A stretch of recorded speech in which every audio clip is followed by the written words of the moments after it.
Your English podcast. Hello, everyone. Welcome back to the Your English podcast, the perfect place to boost your English little by little with each conversation. My name is Alex. And my name is Nina. This is where we take, proven research, practical strategies, and we apply them directly to your English learning journey. Yeah, that's the goal. And today, we're really focusing in on something crucial, I think. Daily habits. Yes, the small things you do every day. Exactly.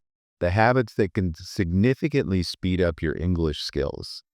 And this is for everyone, really, no matter what level you're at right now. Right, whether you're just starting or pretty advanced. So if you're looking to make learning, more efficient, maybe more enjoyable. Definitely less overwhelming, I hope. Yes, less overwhelming. If you want to get that knowledge quickly, but properly, thoroughly, then you're definitely in the right place. Absolutely. Our mission today really is to give you some actionable brain-based techniques, things you can actually weave into your daily routines starting, today. Brain-based techniques.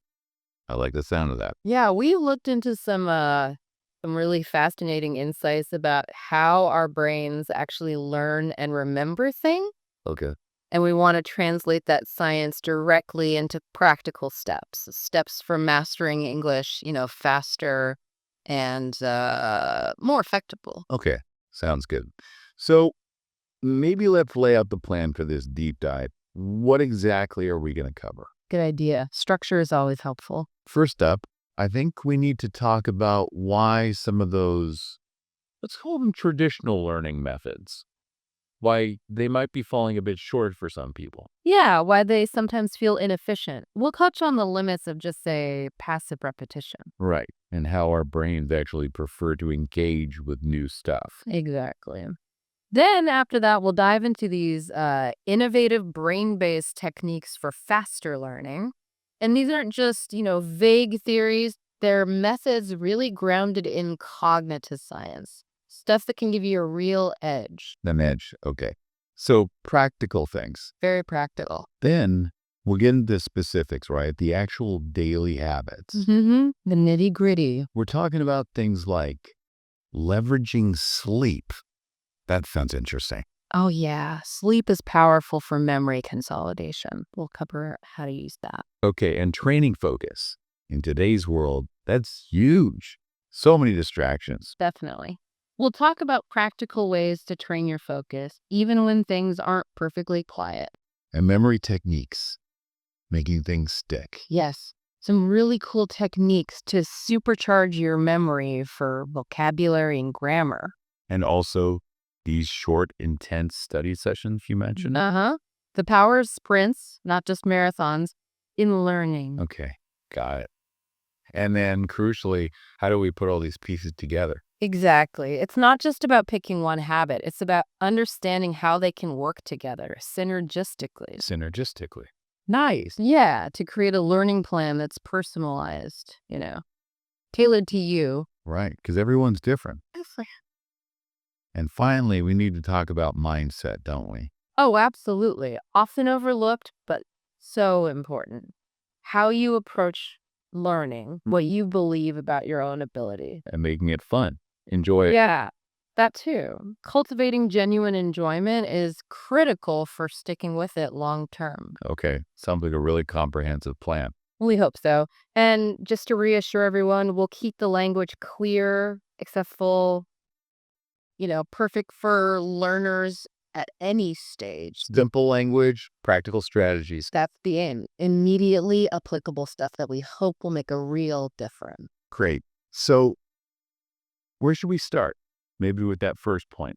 Why do some of the learning methods we grew up with maybe not always cut it? Yeah, let's kick things off there. It's fascinating, really. Right. Historically, language learning often put a huge emphasis on things like rote memorization. Like drilling verb conjugations or endless vocab lists. Exactly. Or studying grammar rules just in isolation. Now, these things aren't useless. They do have a place. Sure. But cognitive research, the science of how we learn, shows they don't always lead to deep understanding or long-term retention. Why is that? Well, because they often don't fully engage the brain's natural learning mechanisms. Our brains, see, they learn best when they're actively doing something with the information. Actively processing. Yeah, processing it, making connections, retrieving it from memory, not just passively soaking it up. Right. Okay. I like your analogy earlier. It's like reading about riding a bike versus actually getting on the bike. That's a perfect analogy. One is just passive info, the other is active engagement, trial and error, feeling it. So these newer brain-based techniques we're going to talk about, Yeah. how do they fix that problem? How do they encourage active engagement? Well, they're specifically designed to tap into how our brains naturally form and, crucially, recall memories. Okay. So they often involve things like, well, active engagement is key, using multiple senses, maybe, Not just reading. not just reading, and also using strategies that kind of leverage the brain's own structure and function, how it's already wired. Can you give an example? Sure. So instead of just reading the definition of a new English word, Mm-hmm. a brain based technique might involve creating a really vivid mental image for that word, or saying it out loud, focusing on the sound, or even actively testing yourself on it minutes later. Okay. So you're doing more with the word. Exactly. That active processing creates stronger connections, stronger neural pathways, which makes the word or the grammar rule or whatever much easier to find and use later on. Makes sense. Stronger path, easier recall. Okay. Now, this is where, for me anyway, it gets really interesting. This idea of learning while you sleep. Yes, the dream scenario. It really does sound like a dream, doesn't it? For anyone who's ever wished they could just absorb English effortlessly overnight, what's the actual science here? Can we really learn while we sleep? Okay, let's clarify that a bit. The key isn't so much learning new things from scratch while you're asleep. It's more about understanding the critical role sleep plays in memory consolidation. Memory consolidation, what's that? It's basically the process where your brain solidifies memories, making them stable and long lasting. During certain sleep stages, especially what's called slow wave sleep. Okay. Your brain replays and strengthens the neural connections linked to things you learned recently. So it's like organizing the files, Yeah. filing away the important stuff from the day. That's a great way to put it. It's your brain's internal filing system, organizing, strengthening, and making sense of what you took in while you were awake. Okay, so how does that apply to learning English?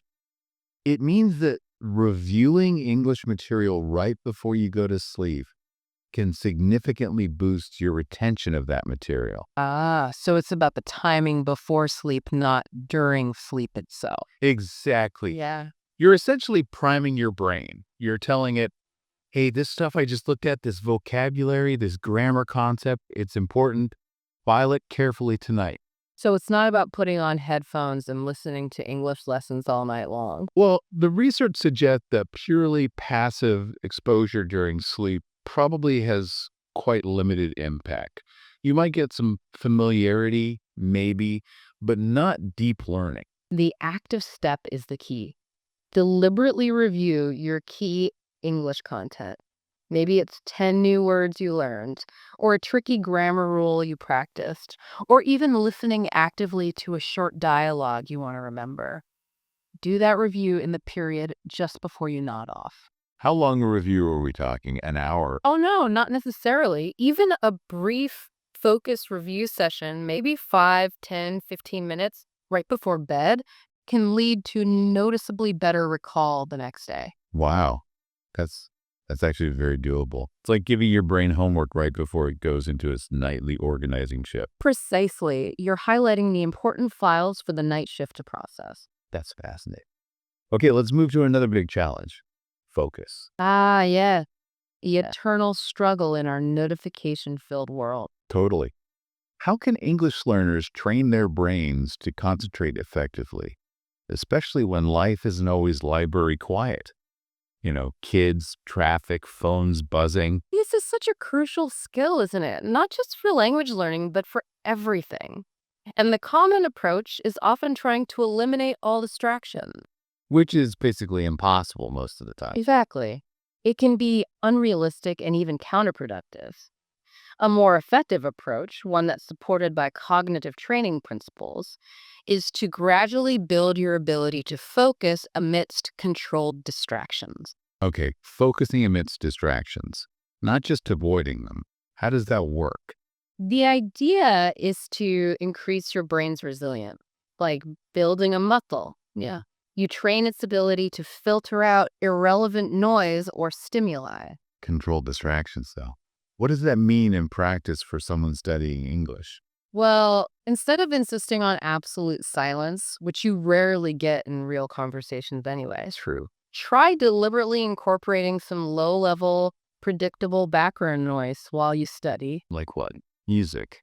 It could be instrumental music without lyrics usually works best, so the words don't compete for attention. Or nature sounds like rain or waves. Even the low hum of ambient noise, like the sound of a quiet cafe, can work. So something consistent in the background, not sudden or jarring. Exactly. The key is that the sounds shouldn't be overly engaging or unpredictable. You don't want something that constantly pulls your attention away. And how do you build up the resilience? You start small. Begin with a very quiet level of this background sound. As you find you can maintain your focus on your English task, reading, writing, listening, you gradually, slowly increase the volume or complexity of the background sound over days or weeks. Ah, so it is like lifting weights. Start light, gradually increase the load as you get stronger. Precisely. You're training your brain to treat that background noise as irrelevant and keep the spotlight on your English learning. It builds mental toughness. And the benefit is, hopefully, you're then better able to concentrate during a real English conversation in a busy place. That's the idea. It helps bridge the gap between silent study and real world communication environments. That makes a lot of sense. Okay, so we've covered priming the brain before sleep and training focus. What about memory itself? Making those new words and rules actually stick. Ah, the sticking point. Yes, learning vocabulary and grammar is one thing, but remembering it and crucially, being able to use it when you need it. That's the goal, right? Definitely. Fluent recall.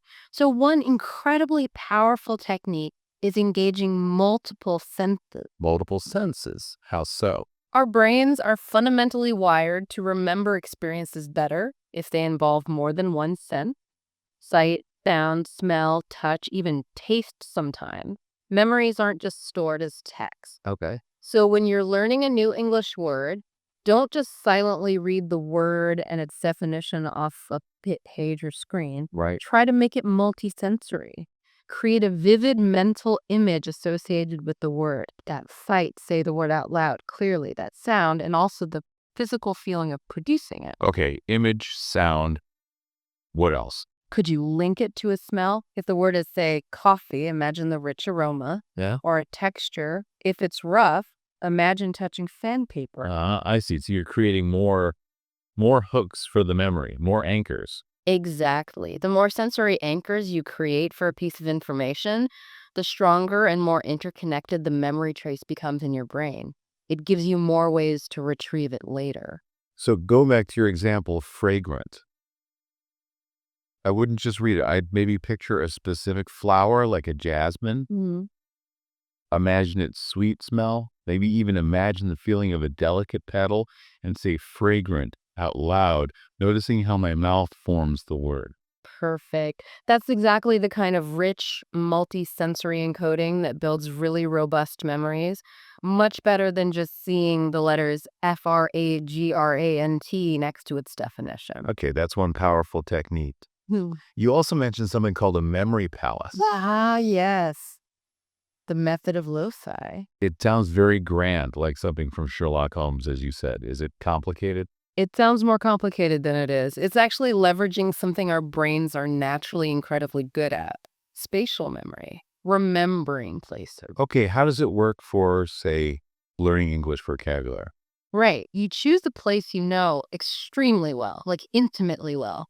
your house, your apartment, your daily walk to the bus stop. My own house. Okay, I know that well. perfect. Now, you mentally walk through that familiar space in a set order.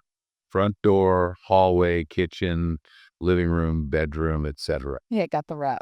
As you mentally arrive at specific distinct locations or objects within that space, your front doormat, the kitchen counter, the sofa, your bed, you deliberately place an image representing the English word or phrase you want to remember at that location. Place an image. So if I'm learning verbs, Yeah, say you're learning verbs. At your front door, you could vividly imagine yourself running out the door. So to run is linked to the door. okay. Then you walk mentally to the kitchen table and you picture yourself eating a huge, delicious meal right there. So to eat is linked to the table.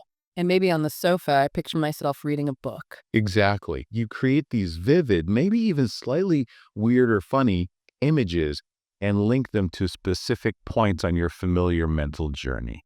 And how does this help me remember the words later? When you want to recall that list of verbs, you simply take that same mental stroll through your house. As you pass the front door, the image of running pops into your head, reminding you of to run. You get to the kitchen table, you see the meal, you remember to eat. Wow. Okay, that is clever. It's using my existing knowledge of my house layout to structure new information. Precisely. It turns abstract words into concrete, visual, spatially located things, which our brains find much easier to grasp and recall. It's a very ancient technique, actually, used by orators for centuries. Amazing. Okay, so multisensory encoding, memory palaces. You also mentioned active self-testing. How is quizzing myself actually a learning technique, not just an assessment technique? It's a huge one. Retrieval practice, or active self-testing, is consistently shown by cognitive science to be one of the most powerful ways to strengthen learning.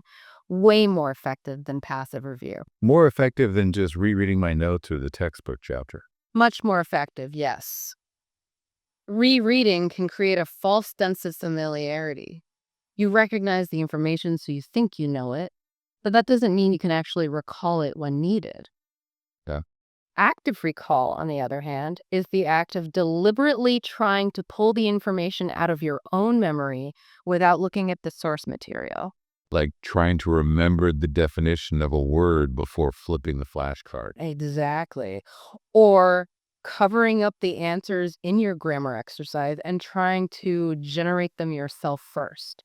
Or even just pausing after reading a paragraph and asking yourself, okay, what were the main points there? And trying to list them. And that effort of trying to retrieve it, that's what helps. That's precisely it. The mental effort involved in retrieving the information actually strengthens the neural pathways associated with it. It makes the memory more durable, more easily accessible in the future. It's like strengthening a path by walking down it repeatedly.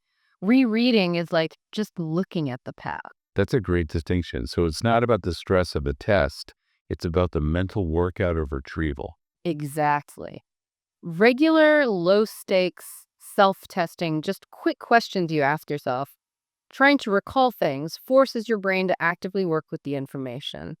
This solidifies your understanding and also quickly highlights what you don't know yet, showing you where to focus next.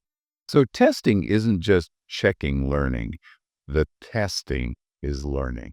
In a very real sense, yes. The act of retrieval itself enhances the learning process. Okay, that shifts my perspective on flashcards and practice quizzes.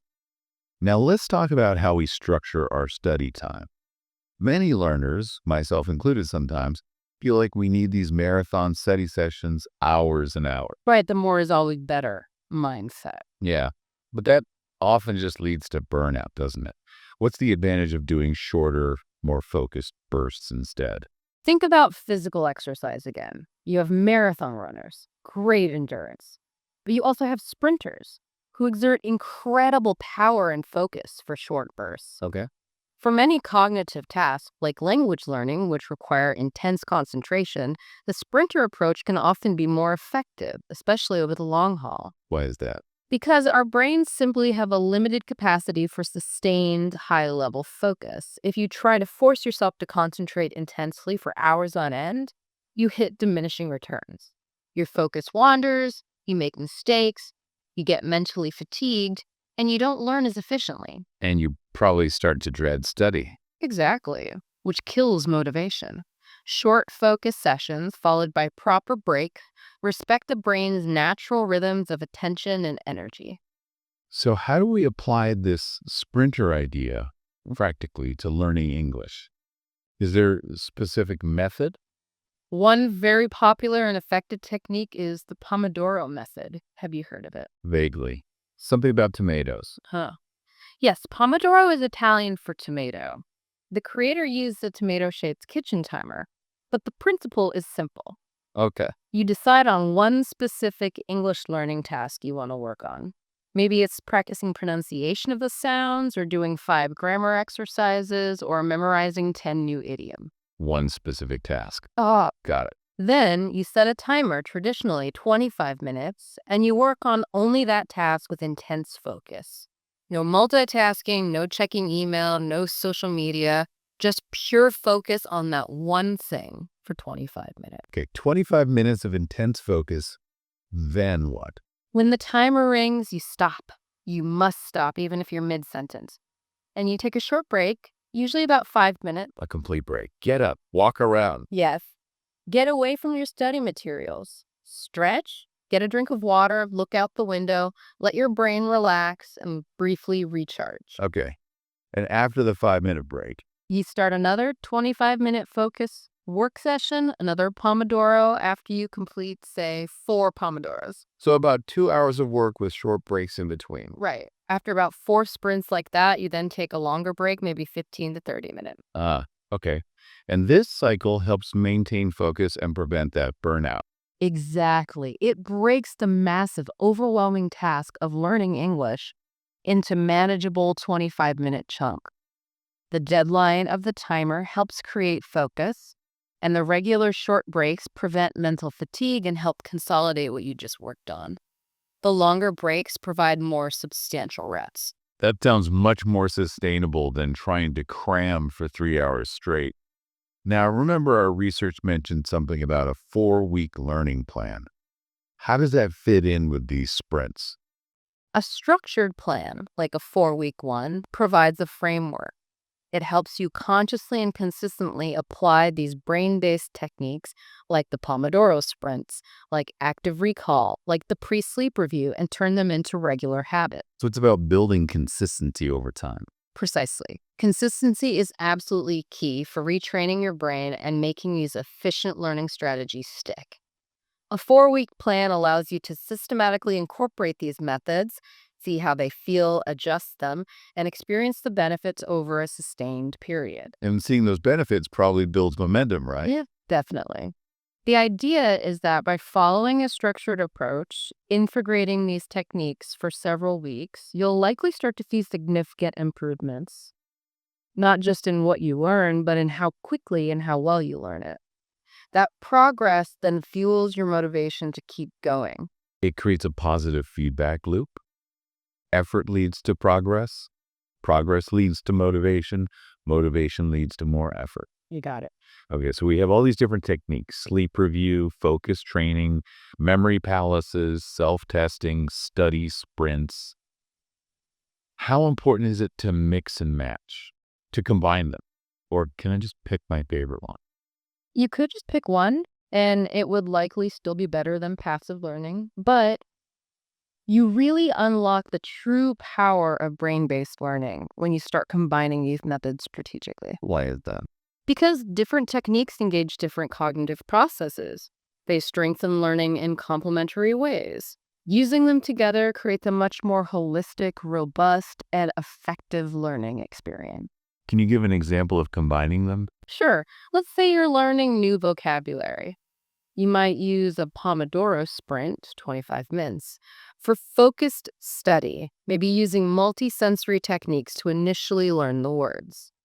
Then later that day or the next day, you use active self-testing retrieval practice to try and recall those words, maybe using flashcards or just covering a list. Reinforcing the memory. Exactly. And maybe you've also placed those words in your memory palace. Adding the spatial element. Right. And then just before bed, you do a quick review of those same words again, priming your brain for sleep consolidation. Wow. Okay. So you're hitting those words from multiple angles using different techniques over time. Precisely. It's like building a really strong structure using different types of joints and support rather than just relying on one type of nail. That makes perfect sense. It's like having a toolkit, isn't it? Yeah, Knowing which tool to use when and how they work together. that's a great metaphor. Which leads nicely to the idea of a personalized learning plan.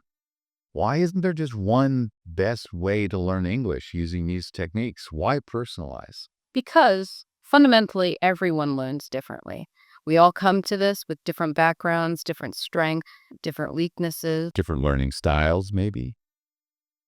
Things we prefer? Yes, learning preferences play a role, and also practical things like how much time we realistically have available each day or week. What works brilliantly for one person might feel awkward or be impractical for another. So, a one-size-fits-all curriculum might miss the mark for many people. It often does. A personalized learning plan means you take these brain-based principles and techniques, you experiment with them, Try them out. you see what genuinely resonates with you, what feels effective, what fits your schedule, and then you build your own routine, your own combination of methods that you can actually stick with long term. So it's about becoming the architect of your own learning, taking ownership. Beautifully put, yes. That sense of ownership and control is also incredibly motivating in itself. You're not just passively following instructions, you're actively crafting your path to fluency. Okay. We've covered a lot of the practical techniques, the strategies, structuring time. But we touched on mindset earlier, and it feels like that underpins everything. It really does. It's the foundation in many ways. How does our attitude, our beliefs about ourselves and about learning, Mm, how does that impact our actual progress in English? hugely. One of the most important concepts here is cultivating a growth mindset. Growth mindset. I've heard that term. What does it mean in this context? It's the core belief that your abilities, including your ability to learn languages, are not fixed. They're not set in stone. Instead, they can be developed through dedication, effort, and using the right strategy. As opposed to a fixed mindset where you think, I'm either good at languages or I'm not. Exactly. The fixed mindset person sees challenges or mistakes as proof that they just don't have the talent. They might give up easily when things get difficult. Whereas the growth mindset person, Sees challenges as opportunities to learn and grow. They view mistakes not as failures, but as valuable feedback information about what they need to work on or what strategy isn't working. They understand that effort is part of the process. so instead of thinking, I completely messed up that grammar exercise, I'm terrible at English grammar. Right. The growth mindset reframes that to something like, okay, I struggled with that particular grammar point. That shows me where I need to focus more practice. What strategy could I try next time? That shift in perspective sounds subtle, but I can see how it would make a massive difference in whether you keep going or just get discouraged. It has a profound impact on motivation, resilience, your ability to bounce back from difficulty, and ultimately, your long-term success. It's about embracing the learning process, challenges and all. And does believing you can succeed matter too? Like self-belief. Absolutely. That relates to self-efficacy. It's your belief in your own capacity to succeed in specific situations or accomplish a specific task like learning English. When you genuinely believe you can learn English, you're far more likely to put in the necessary effort, persist when you hit plateaus, and seek out helpful strategies. Also like a self-fulfilling prophecy, isn't it? You believe you can, you take the actions that make it happen. If you believe you can. You often don't even try hard enough or long enough to prove yourself wrong. So cultivating that growth mindset and building self-efficacy is crucial. Okay. Mindset is key. One final piece then. making it enjoyable. Because let's be honest, if learning English feels like a constant chore, like eating your vegetables. Yes, it's going to be incredibly hard to maintain that consistent daily effort we talked about. So how do we inject some joy into the process? Making learning enjoyable is absolutely vital for long-term engagement. Think about where you learn. Can you create a learning environment that feels positive and comfortable for you? Like not just a messy desk in a dark corner. Right. Maybe it's a dedicated study space you make pleasant, maybe with good lighting, maybe your favorite chair. Or maybe for you, it's studying at a nice coffee shop sometimes. Find what feels good. Okay, the environment matters. What else? Associate learning English with positive experiences, things you already enjoy. If you love movies, watch English language movies or shows you're actually interested in, maybe with subtitles at first, then without. Or music. Listen to English music you love, read lyrics, sing along, find English language podcasts or YouTube channels about your hobbies. Connect with other learners, maybe online or in person, who share your enthusiasm. Make it social. So link it to existing pleasures. Yes. And also, crucially, celebrate your progress, Even the small wins. especially the small wins. Acknowledge your achievements. Did you understand a bit more of that song this week? Did you manage to use a new phrase in conversation? Did you stick to your study plan for 3 days straight? Recognize that effort and progress. Maybe give yourself small, healthy rewards. So it's about building positive associations. Study session. Feel good about progress. Maybe a small reward makes you want to do the next session. Exactly. The more you can consciously link your English learning efforts with positive emotions, positive environments, and a sense of accomplishment, the more intrinsically motivated you'll become. You'll want to do it rather than feeling have to do it. That makes learning feel less like a mountain to climb and more like an interesting path to explore. That's the goal. And always remember, every single step you take on that path, no matter how small it feels on any given day, is a step closer to your goal of mastering English. Fantastic. Okay, that was a lot of really valuable information. Shall we try and quickly recap the main daily habits we discussed? Yeah, let's summarize the key takeaways. Okay, so we started by saying maybe rethink relying solely on passive traditional method. Right. Then we talked about leveraging sleep, that crucial habit of reviewing key information right before you go to bed to help consolidation. Then training your focus, not by eliminating all distractions, but by practicing concentration with controlled background sounds, gradually increasing the level, building that mental resilience. Yes. And then the memory technique, using multiple sensory detail, smells, colors, textures, sounds when learning new things. And that cool memory palace technique, linking information to familiar spaces in your mind. Don't forget active self-testing, regularly pulling information out of your brain, not just putting it in. Retrieval practice is key. Right, testing is learning. And using short, focused study sessions, those sprints, maybe using the Pomodoro method rather than exhausting marathon sessions. And the value of putting these into a structured plan, perhaps over 4 weeks, to really build those habits. We also stressed combining different methods, not just relying on one and creating a personalized approach that works for you. Yeah, tailor it to your style, your goals, your life. And underpinning it all, mindset, cultivating that growth mindset, believing you can improve, and reframing mistakes as learning opportunities. And finally, making it enjoyable, creating a positive environment, linking it to your interests, and celebrating every bit of progress to keep that motivation high. Wow, that's a powerful set of habits. It really is. And the core message, I think, is that learning English, or actually learning anything new, doesn't have to be this incredibly slow, painful grind. Yeah. By understanding a little about how our brains work best, and by consciously, intentionally building these kinds of brain-friendly strategies into our daily routine, Making them habits. making them habits, yes, we can genuinely accelerate our progress. make the whole journey faster, more effective, and hopefully a lot more rewarding too. Absolutely. It really comes down to working smarter, aligning our study habits with how our brains are actually wired. Not just putting in more hours, but making the hours count more. Well said. So we really hope you, listening right now, feel inspired to maybe experiment with one or two of these techniques this week. See how they feel. Yeah, just try one, see what difference it makes. And if you found these insights useful, if this conversation sparked some ideas, Then please do consider subscribing to the channel.